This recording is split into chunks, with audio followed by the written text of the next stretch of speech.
Recuerdo cuando era niño que escuchaba expresiones extrañas de vez en cuando. Alguien miraba una estructura, un edificio grande, inmenso, y decía, este edificio durará hasta que venga el reino. O esta guerra va a durar hasta que venga el reino. De niño no estaba seguro qué significaba esa expresión. No sabía a qué se referían con venga tu reino. Y luego, por supuesto, aprendí la oración del Padre Nuestro. Y el Padre Nuestro empieza, Padre Nuestro que estás en los cielos. Y la primera petición del Padre Nuestro es que el nombre de Dios sea reverenciado y santificado. Santificado sea tu nombre. Y luego continúa con ¿qué? Venga tu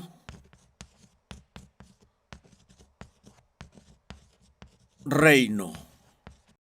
Hágase tu voluntad, así en la tierra como en el cielo. Ahora, eso indica que el reino de Dios ya se manifiesta y está presente claramente en el cielo. La voluntad de Dios se hace a cada momento en el cielo.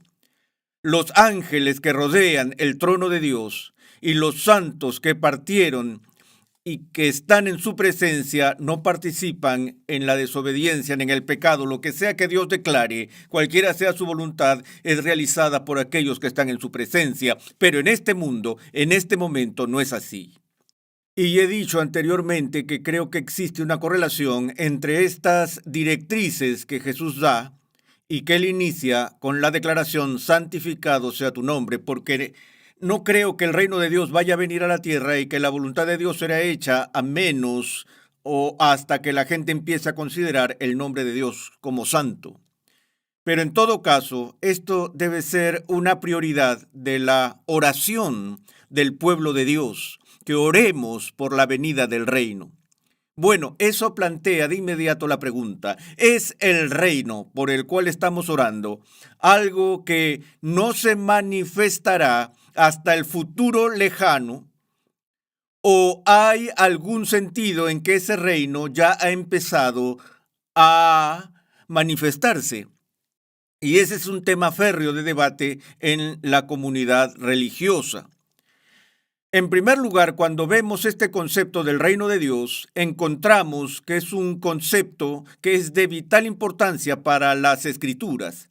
John Bright, el gran estudioso y arqueólogo del Antiguo Testamento y colega de William Foxwell Albright, en su libro El reino de Dios dijo que el único tema unificador que une toda la Biblia desde el Antiguo Testamento hasta el Nuevo Testamento es el tema del reino de Dios. Porque muy a inicios del Antiguo Testamento, en el mensaje profético, se hizo la promesa de un reino futuro donde la soberanía de Dios sería tan manifiesta y obedecida que su reino sería universal y eterno.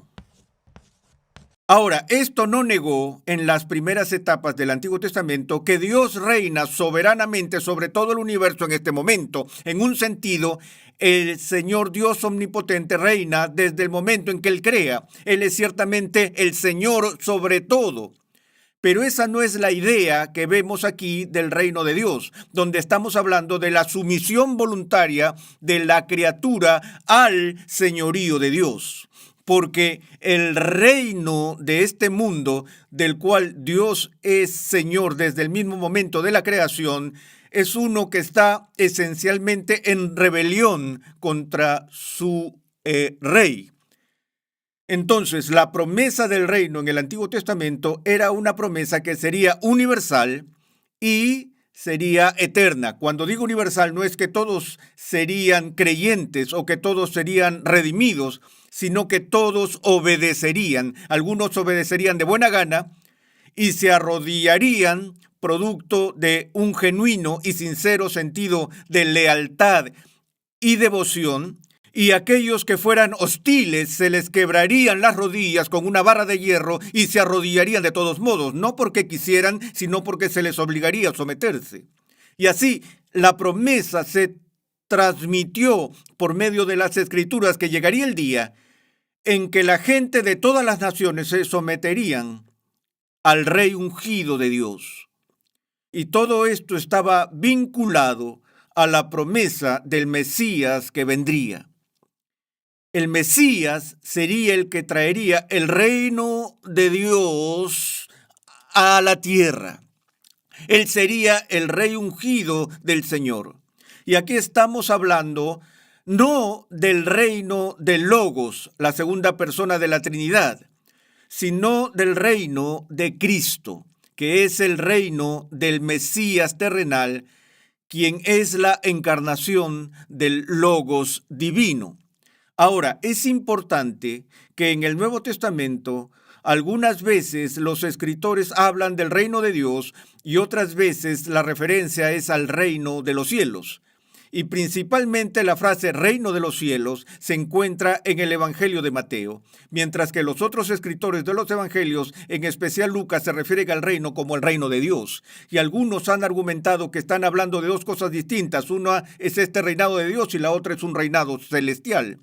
Pero si hay un consenso aquí entre los estudiosos del Nuevo Testamento sería que la única diferencia es una diferencia en el lenguaje, porque Mateo estaba escribiendo como judío a una audiencia judía, quienes eran tan protectores del nombre sagrado de Dios que usaban lo que se conocía como perífrasis. Y la perífrasis era un intento de usar un término como sustituto de otro término en lugar de decir el otro término directamente. La perífrasis, P-R-I-F-R-A-S, etcétera, es el sinónimo de circunloquio. Circun sabemos lo que significa. Circun significa dar vueltas. Bueno, y también peri es el mismo prefijo. Un periscopio es uno que da vueltas. Y entonces la perífrasis es que das vueltas alrededor de un concepto en el cual nunca aterrizas exactamente. Entonces, en el Antiguo Testamento, los judíos, en lugar de hablar con valentía de Yahvé, su Dios, usaban el título de Señor o Adonai como sustituto o referencia perifrástica de Dios. Ahora, lo mismo sucede con este concepto del reino. El reino de los cielos es simplemente una paráfrasis judía, si quieres, o perífrasis. No debería decir paráfrasis porque ese es P-A-R-A y es P-R-I de lo que estoy hablando. Un sustituto judío de la palabra Dios, pero significan lo mismo. Pero la verdadera controversia tiene que ver con el tiempo del reino de Dios y su naturaleza. Hay quienes creen que el reino de Dios del que habla la Biblia es algo que es totalmente futuro. De hecho, yo diría que ese es el informe mayoritario entre los cristianos evangélicos profesos de finales del siglo XX. Personalmente creo que no hay fundamento bíblico para eso y que ese concepto priva a la iglesia de enseñanzas muy importantes con respecto al rey del reino de Dios que están claramente establecidas en el Nuevo Testamento. Y de hecho, esta es una de esas ocasiones en las que tengo que dar un paso atrás con cierto asombro de que cualquiera llegaría a la conclusión de que el concepto bíblico del reino de Dios lo establece total y exclusivamente en el futuro a la luz de la evidencia múltiple de los datos bíblicos. Por ejemplo, cuando el Nuevo Testamento empieza con el anuncio del nacimiento de Juan el Bautista y en el Evangelio de Marcos con la aparición de Juan el Bautista con su mensaje simple. ¿Cuál? Arrepentíos, porque el reino de Dios se ha acercado. Y hay un marco de tiempo que se pone con respecto a Juan y todo el significado de la aparición de Juan el Bautista, según el Antiguo Testamento, tal como Jesús mismo lo interpretó, es que el profeta del Antiguo Testamento habló sobre el heraldo del rey venidero, quien vendría a preparar el camino para la venida del Señor y llamaría al pueblo al arrepentimiento. Y los profetas del Antiguo Testamento hablaban del reino de Dios que iba a venir algún día en un futuro ambiguo. Pero cuando Juan llega, él dice, espera un minuto, es hora de arrepentirse ahora, amigos. ¿Por qué? Porque el reino de Dios se ha acercado. Y la referencia del marco de tiempo de esa frase en el idioma ha acercado significa está llamando a la puerta, está a punto de entrar en escena.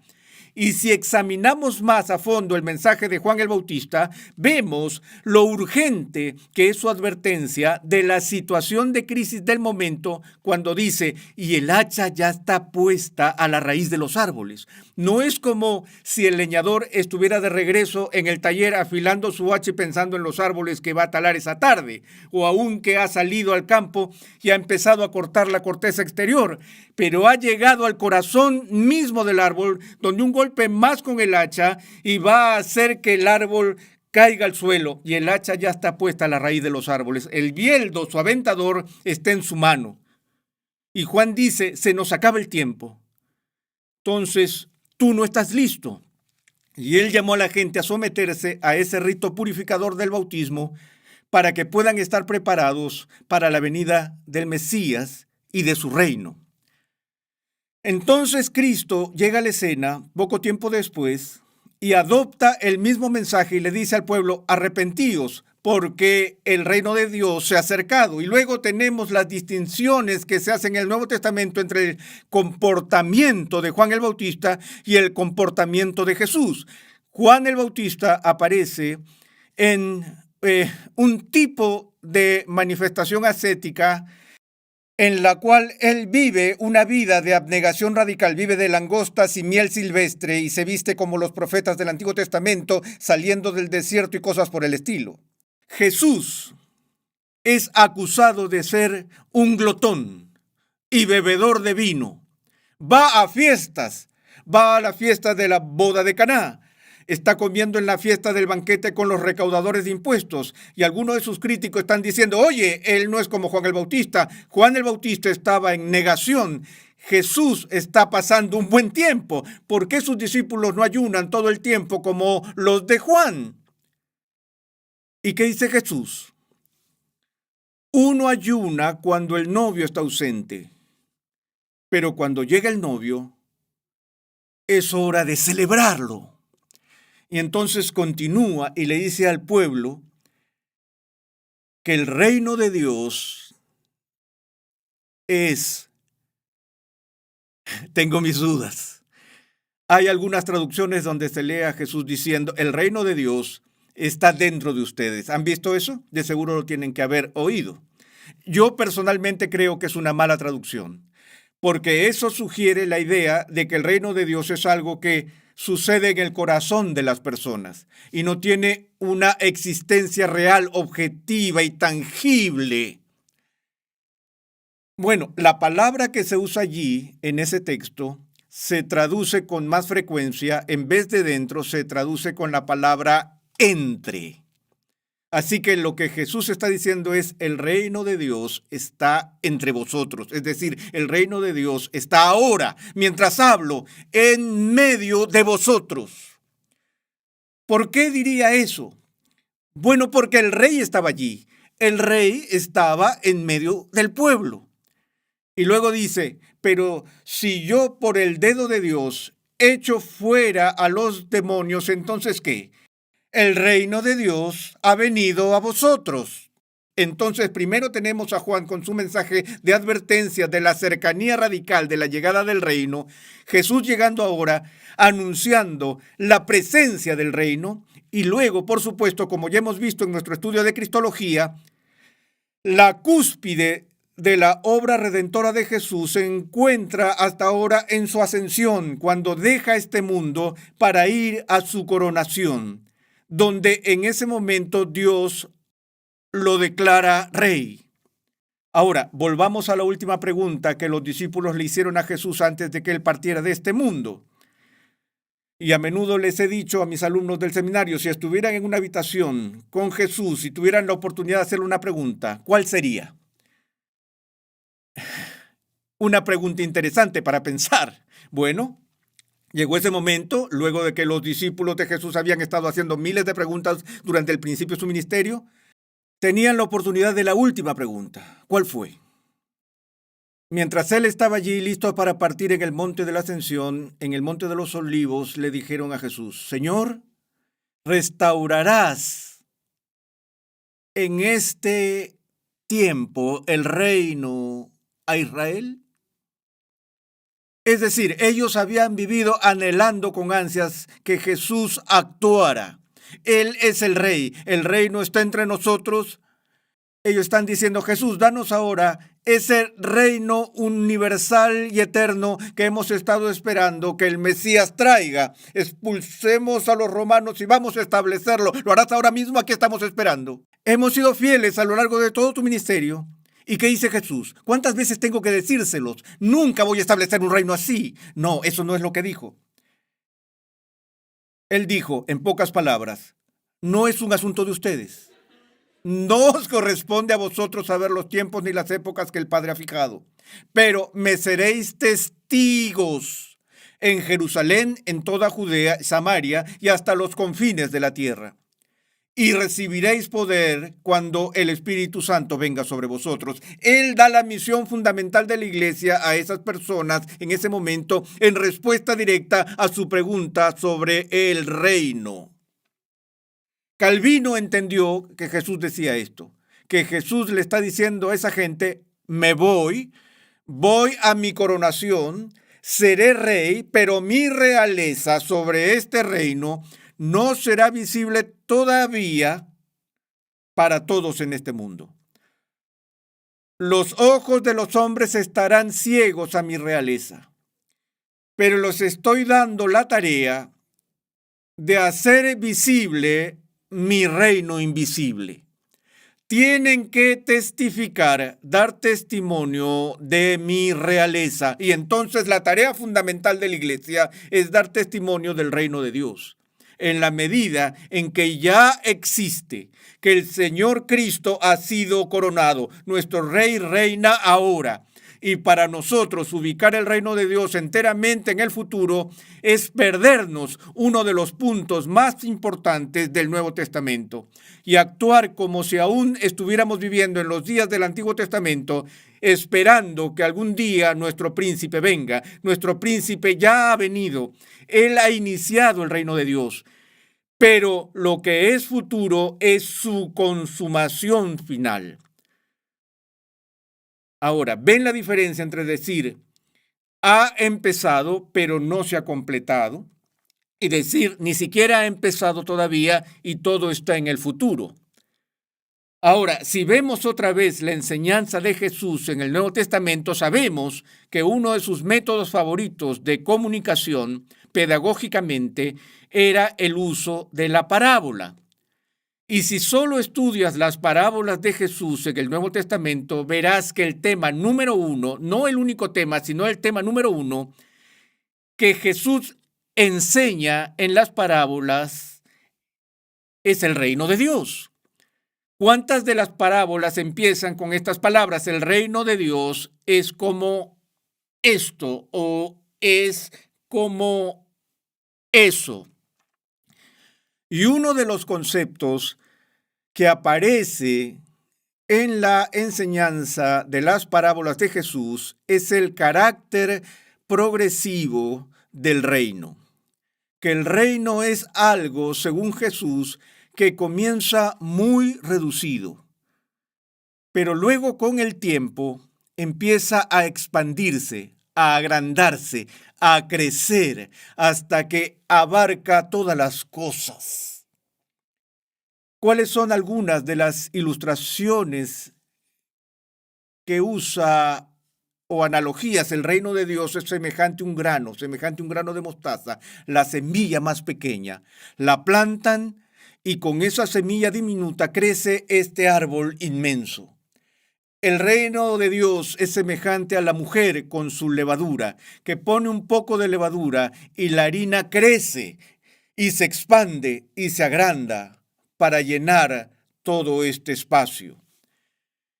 En el Antiguo Testamento, la predicción era que el reino mesiánico sería una piedra cortada sin manos, que se convertiría en una gran montaña.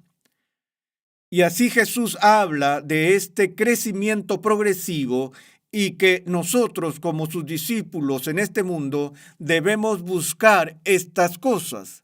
De nuevo, la prioridad de la vida cristiana, según Jesús, es ¿qué cosa? Buscad primero el reino de Dios y su justicia, y todas estas cosas os serán añadidas. Algo que podríamos pasar por alto, si avanzamos muy rápido aquí, es que cuando Jesús dice, buscad primero, la palabra que él usa allí es la palabra griega protos, y no significa simplemente primero en una lista o el primer paso en una serie, sino que tiene el peso y la fuerza de primero en términos de prioridad, primero en orden de importancia. ¿Quieres tener tus prioridades claras como cristiano? ¿Quieres saber lo que Jesús le está diciendo a su pueblo? Lo primero, lo más importante que quiero que busques es el reino de Dios. Y es simplemente asombroso para mí el poco tiempo que le damos a este concepto que está constantemente en los labios de Jesús durante su ministerio terrenal. El reino de Dios es semejante a... Búscalo, encuéntralo, es como la perla de gran precio. De modo que aún ahora, como aquellos que son el pueblo de Cristo, que han descubierto la realidad de su reino, que han dado su lealtad a Cristo como su rey, quien reina ahora mismo como el Cordero que es digno de recibir el reino de Dios. Así que ese reino ha comenzado y está creciendo y consolidándose, pero no será consumado hasta que Cristo llegue al final de la historia humana para poner a todos sus enemigos a sus pies, para someter a todos los reinos, y entonces el reino que ahora mismo es invisible será visible. Pero una vez más, el punto de Calvino, cuando dijo que es tarea de la iglesia visible hacer visible el reino invisible, no significa que debido a que el reino es invisible, entonces es irreal. Es muy real. Y luego, la consumación final que veremos más adelante implica la venida de la nueva Jerusalén, el nuevo cielo, la tierra nueva, la renovación completa del orden creado tal como lo conocemos, donde Cristo establecerá su reino en toda su gloria y manifestación, y ese reino continuará para siempre.